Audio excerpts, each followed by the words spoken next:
अस्तिदेखिको निरन्तर परेको पानीका कारण आएको बाढ़ी पहिरोबाट 6 जनाको ज्यान गएको छ। 27 जना बेपत्ता भएका छन्।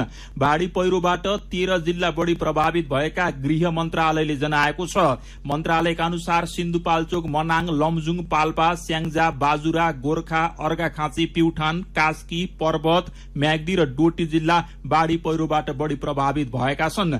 सबैभन्दा धेरै प्रभाव मनाङ र सिन्धुपाल्चोकमा परेको छ। बाढ़ी पहिरोबाट विभिन्न जिल्लामा 89 घर पूर्ण र 26 घर आंशिक रूपमा क्षति भएको मन्त्रालयले जनाएको छ। मन्त्रालयका अनुसार बाढ़ीका कारण सिन्धुपाल्चोकमा 2 जना, कास्की, पाल्पा, बाजुरा र डोटीमा 1-1 जना गरी 6 जनाको ज्यान गएको छ। यस्तै बाजुरा, गोर्खा, प्युठान, अर्घाखाँचीमा 1-1 जना, जाजरकोटमा 7 जना र सिन्धुपाल्चोकमा 17 जना गरी 27 जना बेपत्ता भएका छन्। सिन्धुपाल्चोकमा 6 जना र स्याङ्जामा पहिरोमा परि 1 जना, डोटीमा 2 जना र जुम्लामा 2 जना समेत गरी 11 जना घाइते भएका गृह मन्त्रालयले जनाएको छ। सिन्धुपाल्चोकमा 46 र दाङमा 4 जनालाई सकुशल उद्धार गरिएको छ। विपद जोखिम न्यूनीकरण तथा व्यवस्थापन प्राधिकरणको कार्यकारी समितिको हिजोको बैठकले बाढ़ी पहिरोबाट बेपत्ताको खोजी, उद्धार र राहतमा सबै संयन्त्रलाई परिचालन हुन निर्देशन दिएको छ। जल तथा मौसम विज्ञान विभागका अनुसार अझ केही दिन देशका धेरै ठाउँमा अविरल पानी पर्ने सम्भावना छ। बाढ़ी पहिरो र डुबानको जोखिम हुने नदी तटीय क्षेत्र, पहिरोको जोखिम भएको पहाड़ी बस्ती र तराईका डुबान सम्भावित बस्तीमा रहेका नागरिकलाई सतर्कता अपनाउन गृह मन्त्रालयले अनुरोध गरेको छ।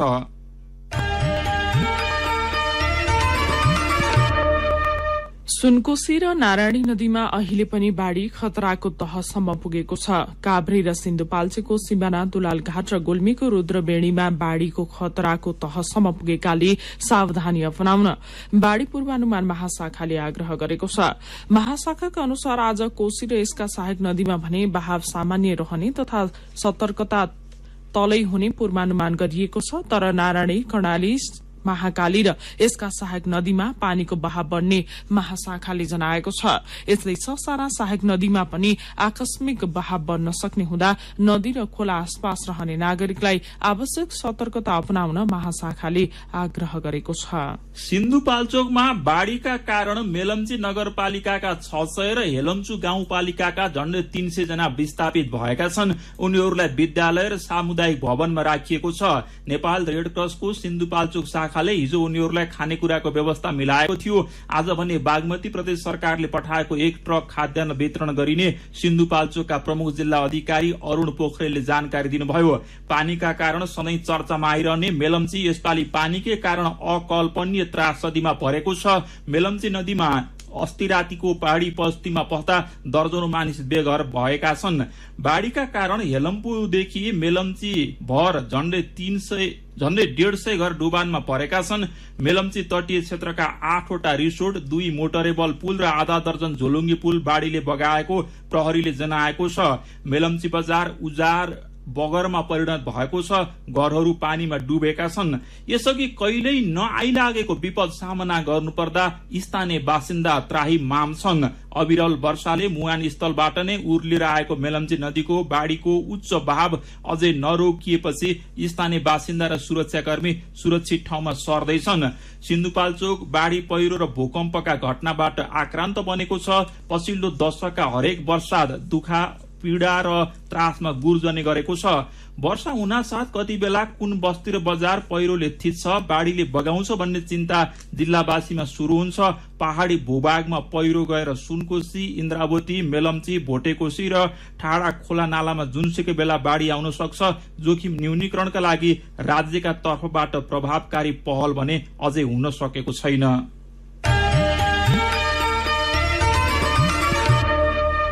पछिल्लो 24 घण्टामा देशभर 500 मेगावाट विद्युत उत्पादन अवरूद्ध भएको छ। अविरल वर्षाका कारण खोला तथा नदीमा आएको बाढ़ीले नेपाल विद्युत प्राधिकरणको स्वामित्वका विद्युत गृहबाट उत्पादित 200 मेगावाट विद्युत बन्द भएको छ। त्यस्तै निजी क्षेत्रको स्वामित्वका आयोजनाको 300 मेगावाट विद्युत उत्पादन बन्द भएको स्वतन्त्र ऊर्जा उत्पादकहरूको संस्था नेपाल इपानका उपाध्यक्ष आशिष गर्गले जानकारी दिनुभयो। दोर्दी, मादी र सुनकोशी नदी बेसिनमा रहेका आयोजनाहरू सबैभन्दा धेरै प्रभावित भएका छन्।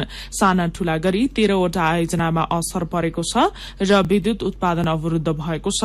सबैभन्दा धेरै नोक्सानी कास्कीमा निर्माणाधीन 42 मेगावाटको सुपर मार्दी आयोजनाको निर्माण सामग्री समेत बगाएको छ। त्यस्तै सिन्धुपाल्चोकको 7.5 मेगावाटको इन्द्रावती आयोजनाको बाँधको संरचना गेटमा क्षति पुगेको छ। दोर्दीमा पनि पावर हाउसमा पानी पसेर समस्या भएको छ। यसबाहेक रादी, थापाखोला, झिमरुक लगायतका आयोजनाको उत्पादन पनि अवरूद्ध भएको छ। केही दिन अझै पानी पर्ने पूर्वानुमान भएकाले क्षति अझै बढ्न सक्ने अनुमान गरिएको छ। पछिल्लो 24 घण्टा निरन्तर भएको वर्षाले देशका राष्ट्रिय राजमार्ग र पुलमा असर परेको छ। बाढ़ी तथा पहिरोले राजमार्ग र पुल गरी देशभरका 31 ठाउँमा अवरूद्ध बनाएको छ।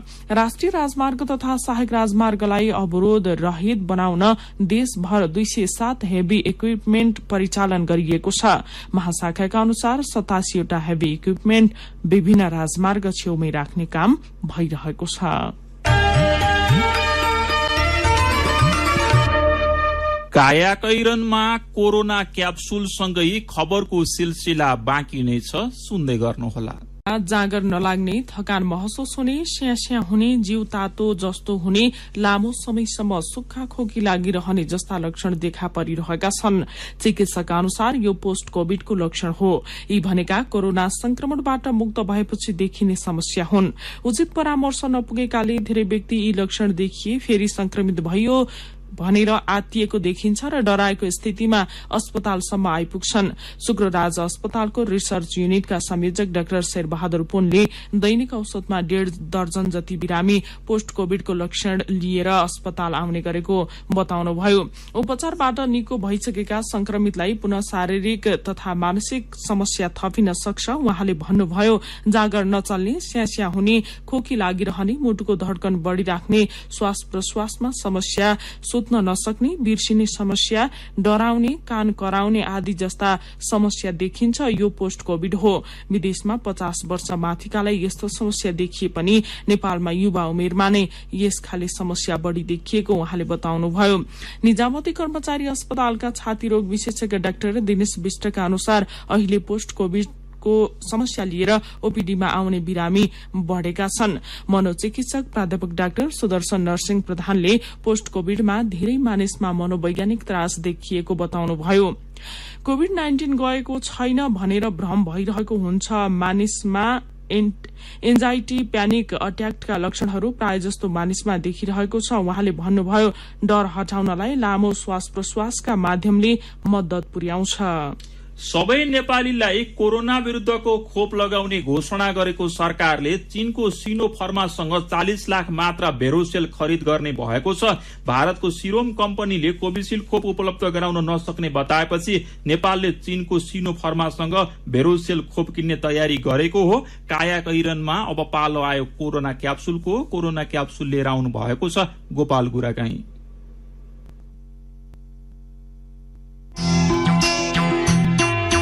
बाढी पहिरो खेपियो, आधी हुरी छेकियो, संसार। कोरोनाको यो 53औं क्याप्सुल हो। आजको क्याप्सुलमा 5 वटा डोजहरू छन्। आजका डोजहरू कोरोना रोकथाम गर्न प्रयोग भइरहेका खोपका विषयमा चलेका भ्रम र वास्तविकता केलाउन तयार पारिएका छन्। कोरोना क्याप्सुलका आजका डोजहरू दिँदै हुनुहुन्छ खोप विज्ञ डाक्टर बालकृष्ण सुवेदी। आगो सानै भए पनि धुवाँ ठूलो हुन्छ र टाढैबाट देखिन्छ। आगो बल्न नपाउँदै धुवाँ हावामा फैलिसक्छ। हल्ला र धुवाँ उस्तै उस्तै हुन्। कोरोनाको खोपको विषयमा पनि यो कुरा लागू हुन्छ। नेपालमा खोपको कमी भए पनि हल्ला र भ्रमहरू व्यापक छन्। खोप लगाएपछि मानिसको शरीरमा चुम्बकीय तत्व पैदा हुन्छ र धातुजन्य पदार्थ खोप लागेको ठाउँमा टाँसिन्छ भन्ने हल्ला हिजो आज धुवाँ जस्तै व्यापक छ। तर तथ्य बेग्लै छ। सुनौ आजको पहिलो डोज। एकदम गलत हो, किनभने अहिलेसम्म मैले पाएको तथ्याङ्कमा 2 अरब 40 करोड लियो खोप लगाइसकेका छन् संसारभरि। त्यो 1 जना या 2 जनामा त्यो कताबाट आयो त्यो चाहिँ असम्भवको कुरा छ। त्यो हुनाले त्यसमा तथ्यता नभएको कुरा यहाँले अनुरोध गर्न चाहन्छु। खोपको आविष्कार, परीक्षण र स्वीकृतिका लागि वर्षौं लाग्छ। तर 1 वर्ष नपुग्दै हतारमा ल्याएको कारण कोरोनाको खोप सुरक्षित छैन भन्नेहरू पनि कम छैनन्। कोरोनाको खोप कति सुरक्षित छ भन्ने विषयमा सुनौ कोरोना क्याप्सुलको दोस्रो डोज। मैले भर्खरै भनिहालेँ, धेरै ठाउँमा अध्ययन अनुसन्धान भएर त्यहाँका राष्ट्रिय नियामक निकायहरू र विशेष गरेर संसारका ठूला उत्पादक देशहरू, त्यसबाहेक हाम्रो WHO भयो, गावी भन्ने संस्थाहरूले एकदमै निगरानी गरेको हुनाले र मैले भर्खरै भने 2 अरब 40 करोड लगाइसकेका हुनाले यो खोप सुरक्षित छ। कसैलाई हुनु अर्कै कुरा हो, तर यो खोप एकदम सुरक्षित मानिएको छ। कोरोनाको खोपले मानिसको DNA परिवर्तन गर्छ भन्ने हल्ला तपाईको कानमा पनि परेको होला। यो कुरा कति सत्य हो? सुनौ कोरोना क्याप्सुलको तेस्रो डोज। DNA को कुनै मात्राको त्यहाँ भनौँ न गएर प्रभाव पार्ने हुँदैन। निष्क्रिय रूपमा यसको भनौँ भाइरसको के अंश निकालिएको हुन्छ त्यो सत्य हो, तर त्यसले कुनै किसिमको प्रभाव पार्दैन DNA मा। WHO ले सबभन्दा ठूलो वैज्ञानिक स्वामीनाथनले पटक पटकै दोहोऱ्याउनु भएको छ, कुनै किसिमको तथ्यता यसमा छैन। कुनै पनि बच्चा जन्माउने गर्भवती महिला अथवा दूध खुवाउने महिला उहाँहरूमा कुनै किसिमको असर हुँदैन। एउटै कुरा प्रश्न पार्नुपर्ने के भने बच्चाहरूमा यो खोपले कस्तो असर पार्छ भन्ने चाहिँ अध्ययनहरूको क्रममा छ। त्यो अध्ययनको अनुभव आएर बच्चाहरू के कस्तो छ भन्ने हेर्नाले अर्को कुरा हो। त्यो शरीरमा जति हुनुपर्ने प्रतिरोधात्मक क्षमता बढ्छ कि बढ्दैन भन्ने हिसाबले अध्ययन गर्दैछौँ, तर अन्य असर परेको अहिलेसम्म कुनै पनि उसबाट आएको छैन। अहिलेसम्म 6 लाख भन्दा धेरै नेपाली कोरोनाबाट संक्रमित भएका छन्। कोरोना संक्रमण भएको मानिसले खोप लगाउनु पर्दैन भनेर धेरैलाई विश्वास लागेको पनि हुन सक्छ। के कोरोना संक्रमित व्यक्ति खोप लगाउनै नपर्ने गरी सुरक्षित हुन्छ त? कोरोना क्याप्सुलको चौथो डोज यसै विषयमा। शरीरमा एन्टिबडी त बनिसकेको हुन्छ, तर त्यो जति पनि रोगहरू के छ भने प्रत्येकचोटि त्यो खोप दिँदाखेरि अथवा अन्य माध्यमबाट त्यसलाई जागरुक बनाइराख्नुपर्छ, एक्टिभ बनाइराख्नुपर्छ होइन। त्यो भएर हाम्रो भने के छ भने अहिलेसम्मको हाम्रो राष्ट्रिय निर्देशिकामा संक्रमण एक्टिभ संक्रमण सक्रिय संक्रमण भइसकेको 1 महिनापछि लगाउँदा देखिन्छ, किनभने त्यसले चाहिँ फेरि हाम्रो जुन प्रतिरक्षा प्रणालीलाई जागरुक बनाउँछ। हामीले भन्दाखेरि के भने अब छैन भ्याक्सिन उपलब्ध भएसम्म लगाउँदा झन् राम्रो, किनभने त्यसले भित्रको प्रतिरक्षा प्रणालीलाई जागरुक बनाउँछ। खोप लगाएपछि कोरोना लाग्दैन, त्यसैले मास्क नलगाई फुक्काफाल हुन पाइन्छ भन्ने पनि धेरैलाई लागेको हुन सक्छ। धेरैको मनमा लागेको कुरा मनको विश्वास हुन सक्छ, तर विश्वास सत्य नहुन पनि सक्छ। सुनौ कोरोना क्याप्सुलको 5औं तथा अन्तिम डोज। भौतिक दूरी पनि कायम गर्नुपर्छ, मास्क पनि लाउनुपर्छ र हात पनि धुनै पर्छ। कारण के भने हामीले जुन किसिमको अहिले धेरै चल्तीमा छ त्यो खोप त लगाएका छौँ, यसले केही हदसम्म सुरक्षा त प्रदान गर्छ, तर त्यो नयाँ उनीहरूलाई शरीरले चिनिराखेका हुँदैन। अनि त्यसमा हेलचक्राइ गर्यौँ भने यो नयाँ किसिमको पस्यो भने फेरि खोपले काम गरेन भन्ने दोष दिन अलिकति मिल्दैन। यो पालना गर्नै पर्छ। खोप सम्बन्धी भ्रम र वास्तविकता छुट्याउने आजको क्याप्सुलका डोजहरूका लागि खोप विज्ञ डाक्टर बालकृष्ण सुवेदीलाई धन्यवाद र कोरोना क्याप्सुल सुन्नु भएकोमा तपाईलाई पनि धन्यवाद। लौ त कोरोनाको अर्को क्याप्सुलमा फेरि भेटौँला। तपाई अहिले सुन्दै हुनुहुन्छ काया कैरन। हामीसँग मेरो पनि भन्नु छ र कार्टुन सँगै खबरको सिलसिला बाँकी नै छ, सुन्दै गर्नुहोला।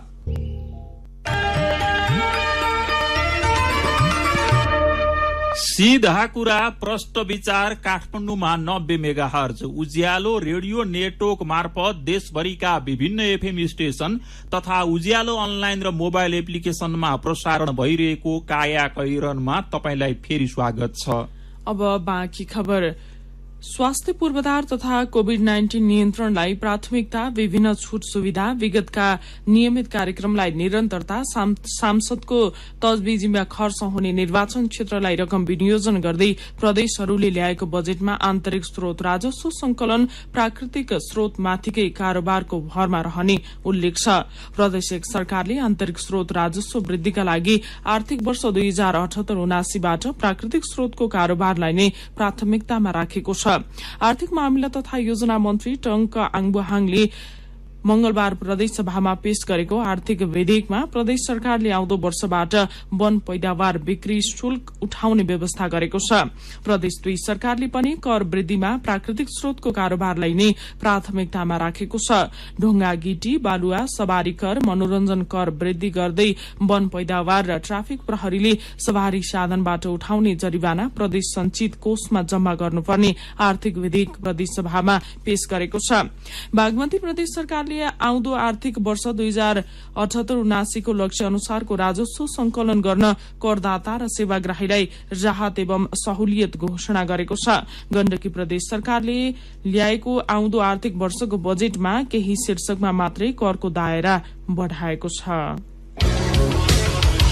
मेरो पनि भन्नु छ।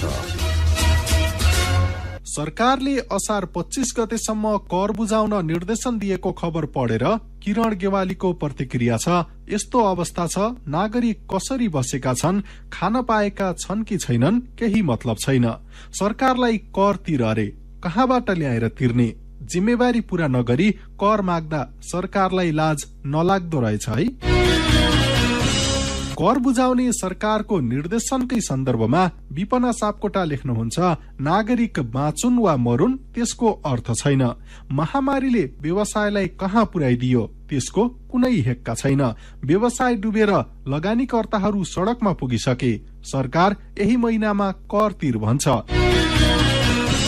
रोमन राईको प्रतिक्रिया छ, कर बुझाउनु नागरिकको कर्तव्य हो, तर यस्तो विषम परिस्थितिमा कसरी कर तिर्नु? कर तिरौं लाग्ने गरी महामारीका बेला सरकारले आफ्नो दायित्व पनि त पूरा गरेन नि। हरिखड्का लेख्नुहुन्छ, नागरिकलाई महिनौसम्म घरमै थुनेको छ। व्यवसाय पुरै चौपट छ। घर खर्च चलाउन ऋण खोज्नु पर्ने बाध्यता आएको छ। व्यवसाय जोगाइदिन कुनै कार्यक्रम सरकारले ल्याउन सकेको छैन। महामारीमा पिल्सिएको यो समयमा कर कहाँबाट दिनु सरकार? अनि दीपक बास्तोलाको प्रतिक्रिया छ, यसपालि मनसुन चाँडै सक्रिय भएपछि आकाशे पानीमा भर पर्नुपर्ने किसानलाई रोपाई सहज भएको छ। यो सुखद पक्ष हो, तर बाढ़ी पहिरोका कारण सड़क बन्द छन्। मानिसहरू विस्थापित हुन थाले। बाढ़ी पहिरोको सम्भावना भएको क्षेत्रका बासिन्दाहरू सचेत र सजग हुँदै सुरक्षित ठाउँमा बस्न उचित हुन्छ होला। विचारका लागि तपाईलाई धन्यवाद। मेरो पनि भन्नु छ। मेरो पनि भन्नु छ प्रस्तुत गर्दै हुनुहुन्थ्यो साथी मदन पौड्याल। काया कैरनमा अब विदेशको खबर। भारतमा कोरोना भाइरसको नयाँ भेरिएन्ट पुष्टि भएको छ। केही हप्ता अघि पाइएको डेल्टा भाइरससँग मिल्दो जुल्दो लक्षण भएको नयाँ भेरिएन्ट पुष्टि भएको हो। नयाँ पुष्टि भएको भेरिएन्टको नाम AY1 डेल्टा प्लस राखिएको छ। डेल्टा प्लस भेरिएन्ट डेल्टाको म्युटेशन हो। कोरोनाको दोस्रो लहरको समयमा भारतमा डेल्टा भेरिएन्टको संक्रमण पुष्टि भएको थियो। यो भेरिएन्ट भारतको आन्ध्र प्रदेश, महाराष्ट्र, तेलंगाना लगायत ठाउँमा पुष्टि भएको छ। डेल्टाबाट नै म्युटेट भएर डेल्टा प्लस बनेको अनुसन्धानकर्ताहरूले बताएका छन्, तर अहिलेसम्म यसको संक्रमण त्यति जोखिमपूर्ण नदेखिएको वैज्ञानिकहरूको भनाइ छ।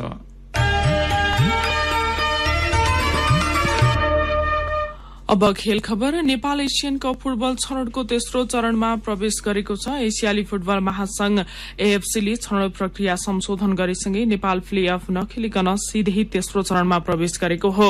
एशियन कपको आयोजक चीन र विश्वकपको आयोजक कतारले विश्वकप छनौट तथा एशियन कपमा स्थान बनाएपछि हरेक समूहको चौथो स्थानमा रहने टोली सिधै तेस्रो चरणमा प्रवेश गरेका हुन्। खेलकै अर्को प्रसंग युरोकप फुटबलमा इटाली, वेल्स र रूस विजयी भएका छन्। गैराती भएको खेलमा स्विजरल्याण्डलाई हराउँदै इटाली युरोकप फुटबलको नकआउट चरणमा प्रवेश गरेको छ। इटालीले स्विजरल्याण्डलाई 3-0 गोलले पराजित गरेको हो। समूहको तेस्रो स्थानमा रहेको स्विजरल्याण्डको यो पहिलो हार हो। यस्तै गैराती नै भएको अर्को खेलमा वेल्सले टर्कीलाई 2-0 गोलले पराजित गरेको छ। वेल्सको यो पहिलो जित हो। जितसँगै वेल्सले 2 खेलमा 4 अंक जोडेको छ। वेल्सले नकआउट चरणमा पुग्ने सम्भावना बलियो बनाएको छ। टर्कीको भने यो लगातार दोस्रो हार हो। टर्कीलाई पहिलो खेलमा इटालीले 3-0 गोलले हराएको थियो। यस्तै गैरातीकै अर्को खेलमा रूसले फिनल्याण्डलाई 1-0 गोल अन्तरले पराजित गरेको छ। निकै प्रतिस्पर्धात्मक खेलमा रूसले फिनल्याण्डलाई 1-0 ले हराएको हो। काया कैरनमा अब पालो आयो उखानको। आपतमा हिम्मतले काम लिनुपर्छ।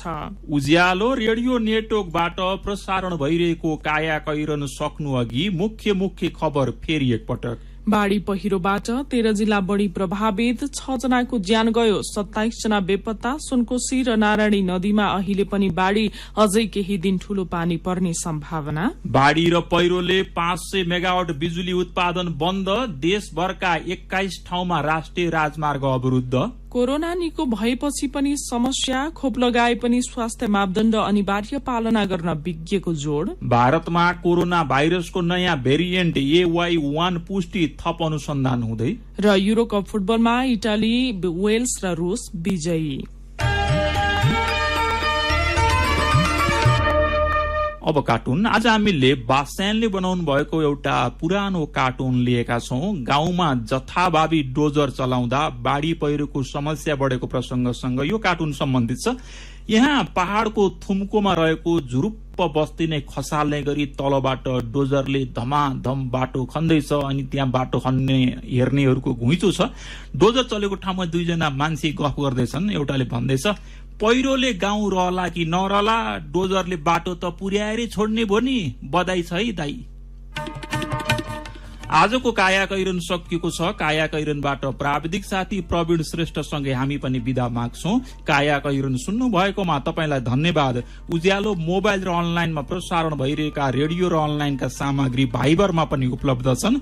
कोरोनाको संक्रमणबाट बच्न घरभित्रै बसौं। अत्यावश्यक कामले घर बाहिर निस्कनु परेमा मास्क लगाउन नबिर्सौं। नमस्कार।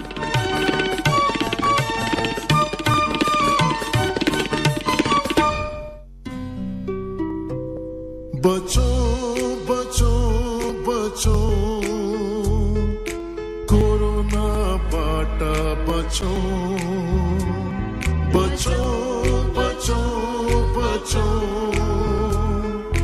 कोरोना बाट बचो।